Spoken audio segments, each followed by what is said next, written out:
3 нови случаи на индискиот сој на коронавирусот се потврдени во земјава. Станува збор за 44 годишен пациент кој се вратил од Велика Британија и хоспитализиран веќе неколку дена во Велишката болница. Оттаму информираат дека пациентот е во добра состојба и имал полесни симптоми.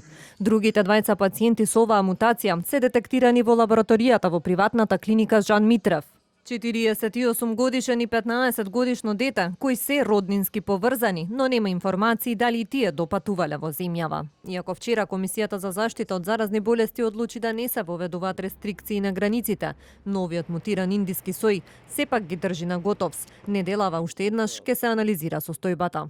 Ова прашање се постави за време на вчерашниот состанок на Комисијата за заразни болести и ќе го евалуираме во текот на оваа недела, до крајот на неделата. Најкасно почеток на следната недела ќе заземеме став. Мислам дека треба да имаме еден поорганизиран пристап.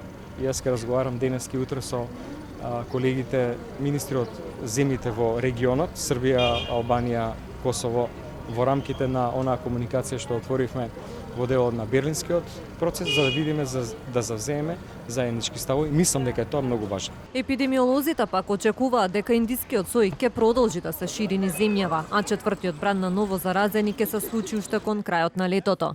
Таргет очекуваат да биде младата и невакцинирана популација. Не дека тој дава не знам какви тешки симптоми во моментот. Зборуваме додека можеме не се јави некоја трета, четврта, петта мутација, меѓутоа во моментот ситуацијата е таква. Таргет популацијата ќе не бидат младите неимунизирани лица, бидејќи другите кои се веќе имунизирани, тие нема да покажат симптоми. Меѓутоа можат да се заразат и да го пренесат на неимунизираната популација која ќе ги пројави тие симптоми.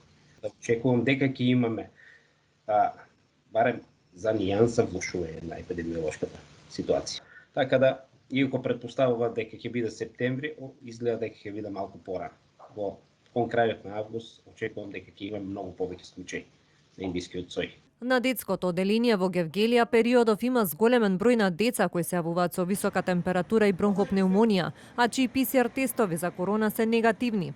Епидемиологот Олумчев вели дека треба да се почне со повеќе тестирања кои ќе го детектираат индискиот сој.